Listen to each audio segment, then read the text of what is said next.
Good morning, good afternoon, and good evening, my precious pack, and welcome back once more to VEGA Conflict. As with what I mentioned on the Discord earlier today, it's been a fairly warm day, so I haven't really been recording on account of the ambient temperature. It's still warm enough that I'm sweating my rear off, but we're going to go ahead and we're going to kick this off. What is today's video about for those of you that are not on the Discord? Well, for one, it's about time.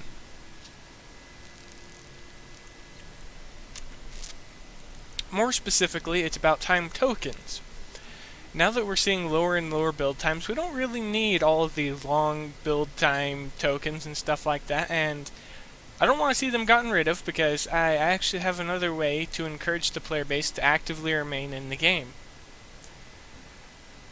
As we slowly reduce the build times and stuff like that going forwards, and see reduced build times that are slowly under a week, so you can get almost 2 ships in per week, depending on the fitting.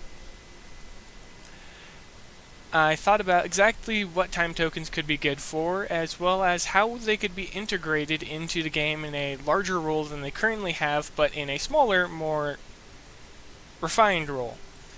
And I'm actually going to take a note from the 1-hour time tokens we get just for logging in. And this is actually based around them and the little premise that they have of 1 hour tokens that you can get. Not the 4-hour or more that you can get from here. The time token store, it's good. Some of the stuff could be a little bit more fairly priced based on the amount of blood amber we get per day. But what about the rest of it?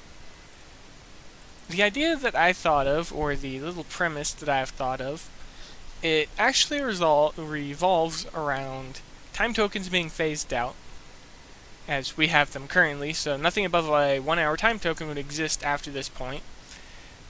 And all remaining time tokens would become general use time tokens, so they'd be the time tokens you can use on anything. And I'm not talking about individual ship stuff, I mean the ones that we already have, so ship build tokens, research tokens, things like that, but only in the 1-hour increment. Now, where would you get these? Well, they would be added to target drop, stuff like that, for some of the higher level targets that we have in the game. And no, I'm not referring to the Dreadnought targets, because granted, there are some of them that would be easy to farm, it would be easy to teach people to farm, so you could get as many time tokens as you want from them, but it'd be a random drop chance. I'm thinking more along the lines of level 100 sector targets that spawn continuously, that you can just go out and find very easily. And what I had in mind was continue giving us the reward tokens and stuff like that, but do away with just about every other time token related event and take time tokens out of the events. And this is also where this came from. I do watch the dev chat quite often, and it was brought up that they were going to be removing the Altarian specified time tokens. And that was a little bit disappointing to me, because one thing I've always enjoyed is if I don't save up from the Alliance War with blood amber and stuff like that, I can always buy the time tokens in said monthly event and build some of the new ships as long as they're Altarian.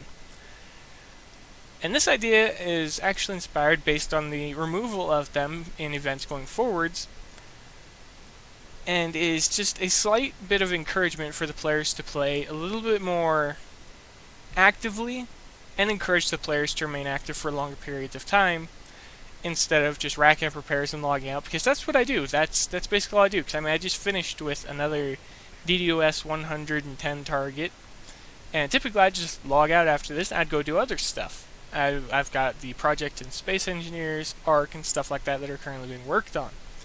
So naturally, if I'm going to just take the repair time, I'm going to log out and do something else. Well, that's not quite what Kickside want, because as long as they have active players, they have people interacting. As long as they have people interacting, they have a chance of people making money or spending money on their game, because they're logged into the game and actively playing, increasing the chance that they'll actually spend money in the game based on how long they've played.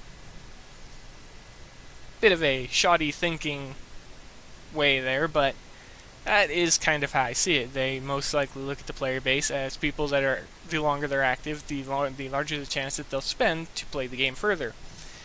However, for people like me, we just don't care about your coins anymore. We just kind of do whatever we want. We step in, we take the repair time, we log out. We don't interact that much with anyone. We mainly just log in to keep up with certain people until we can get them into contacts in other areas of the internet, naturally, or do any number of other things. So the time tokens being removed, what would it do? Well, for me, I wouldn't be able to make that initial video where I showcased the ships anymore, but with this new idea, I would still be able to, and it would be a reward for my time in the game. And this is something else.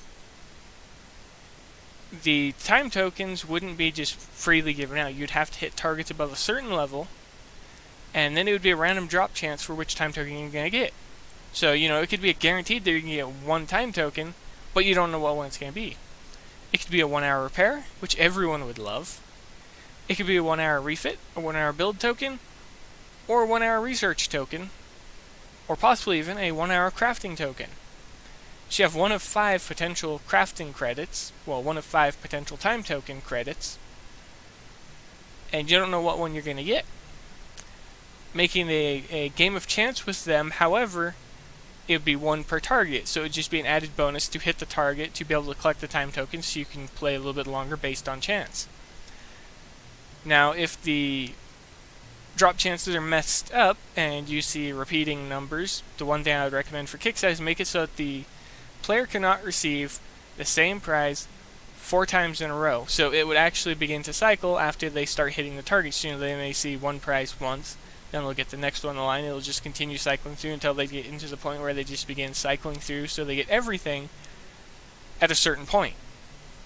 And then have it so it resets, or have it so it's set to a solid 3. And what I mean by this is have it so it's locked to a set of 3. So you hit one target, and that'll be the first one, so you can't get that same thing again. Hit it again, you'll get the next item after the remaining 4, and that'll be the second. Hit the third one, and it will actually make sure you can't get any of the 3 first ones again on the 4th try, and then have it so it resets to absolute 0. So the chance of getting the same one is reduced, but there's still a chance of you getting the same one twice, because 5 credits, and it can only stop the repeat 3 times. And this is, again, only for the 1 hour tokens, but again, they would be dropped from the 100 plus targets for high level players for their unique items and stuff.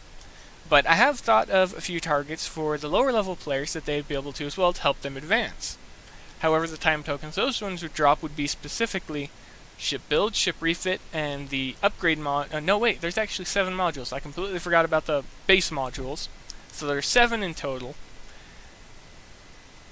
No, I think I got it right the first time. I'm a little bit tired, well, mentally exhausted for today.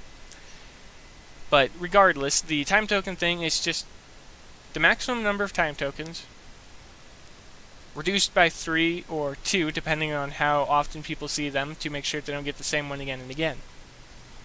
And this system, it's naturally it could be exploited, because people could set up certain fleets to farm forever. And I mean, I wouldn't recommend putting them on the miscreant, because I have shown you can literally use a harvester with an all-alien fitting to farm them for hours on end.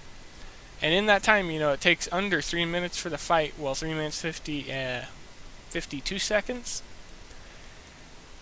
You'd be able to effectively farm around 17, 18. Well, no. Actually, it'd be closer to 15 per hour, and that's 15 time tokens of the randomly pulled ones. You'll be able to get the stuff you want most of the time. So 1 hour, 15 time tokens, it could be worked out. And I was thinking, make specialized targets for these 1 hour drop tokens. Or alternatively, just make general use time tokens. They have no specification, you can use them on anything.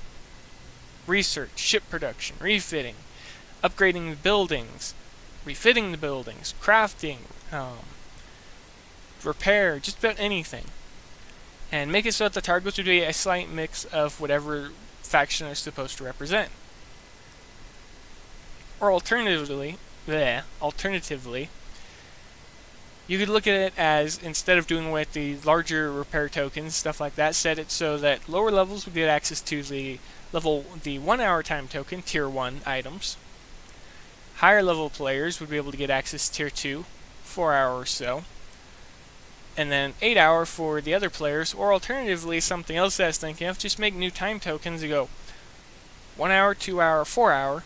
So the maximum that us higher level players would get would be the 4 hour time tokens from level 100-ish targets, whereas the lower levels, say tier 1, let's say tier 1 through 3, you'd have the tier 1 time tokens being the primary one of 1 hour for the low level players at about level, let's say 55 to 60 for the targets they have to hit.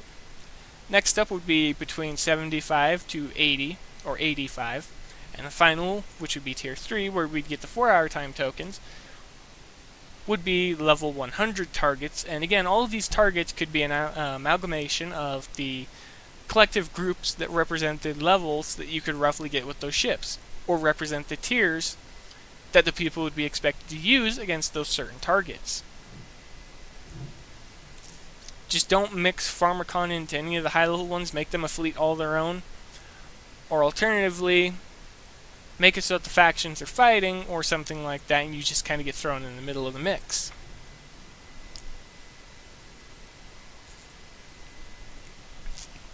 Now, where did all of this even come from?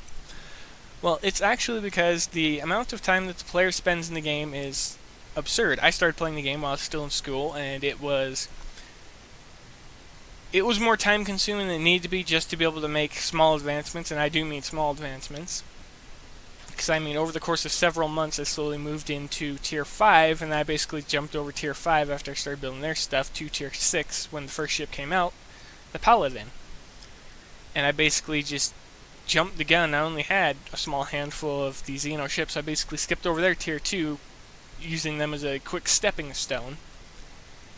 And one thing that I thought was, well, time tokens were introduced to help the players move along a little bit more easily, but they're not readily available as a reward for your time in the game. And something that I thought, and why it was brought up, was, what if you're rewarded for your time in the game? This is where the time token idea came from. The longer you play per day, put in an hour and a half each day, you'd be able to get time tokens based on the targets, 15 4-hour time tokens. Granted, the research ones would be useless, but it's a random chance, and if you get the research one in the first drop, you know for a fact you're not going to get it in the next 3 drops because guaranteed drop. And then it just resets and goes again and again and again and again. But it would be interesting to see a mechanic like this be introduced into the game with the simple goal of encouraging players to remain on for a slightly longer time frame, and this would actually help to negate the longer repair times we see without having to coin. And coins would be able to play a role in this, because I was thinking that coins could actually have a slightly more refined role than they have now, and that's general purpose use, and set them up specifically to purchase themed ships, skins, stuff like that. Make it so that you can literally buy stuff that gives you no edge. The time you put into the game should be what gives you an edge. This is going to make a lot of people angry, but for the people that just like the aesthetic of the game, it will make them happy, because the development team could actually lower the price of the skins and stuff like that as they make more refined variants of the coins, as they think, well, this could be cut out from the coins being able to be used here, or this, or it could be left the same way it is now for the coin system. So, it would still be a system all its own, but it would just be a little bit more encouraging for the free players to remain in the game for a longer time frame, and potentially stay online along with the coiners and continue fighting. Farm for an hour and a half, fight somebody for an hour and a half, farm for an hour and a half, fight somebody for an hour and a half. Instead of fight for 30 seconds and log out for, 20 hours for a set of bastions, I think? Or 12 hours for this fleet. 20 hours for these guys, and these aren't even fully fitted. Well, actually, these ones all are. So, 20 hours for this new little Mark fleet, so yeah, I'd basically be logging out for the day, whereas otherwise, you could farm the time token targets and keep playing. The only and this is something I've been thinking about a little bit now. The only other thing you'd have to worry about is your resources, because if you're blowing time tokens, stuff like that, the only thing that's not going to be restored is your resources. And what can we do with resources? We can buy them for coins, so there's another very good use right off the bat for the coins. And I mean, it takes, 120 coins to completely fill a player's base, $1.20. $1.20, and you put the time in to gather the time tokens, you could play for hours with your friends in the game. it would just completely change the way the game is played. So instead of having time token store, we have time tokens and targets, unique targets, and even emphasize on them being time token targets by having something in the name that indicates that they're a time token target. Now, I've prattled on for long enough, rambled around, and just kind of shared my mind with this little thought. But let's go ahead and let's see what all of you think. Do you think something like that would be engaging to you? Whether you're a coiner or not, if you start putting your coins towards themed hulls, ships, weapons, unique items, or just maintaining your resource storage with the coins instead, and farming up time tokens for, 60 minutes and then spending the next 2.5 hours just wreaking havoc and having a good time, whilst again maintaining your resources with the gold, would it be more engaging for you as the player? Would it be more interesting? If not, go ahead and say so why below, because I would want to hear why. Because naturally everyone has an opinion. This is just my thoughts on the idea that I thought of while I was watching the dev chat. So go ahead, share your thoughts below in the comment section. I'm going to go ahead and leave it here. So be safe out there in the void, everybody, and as always, I will see you in the next video.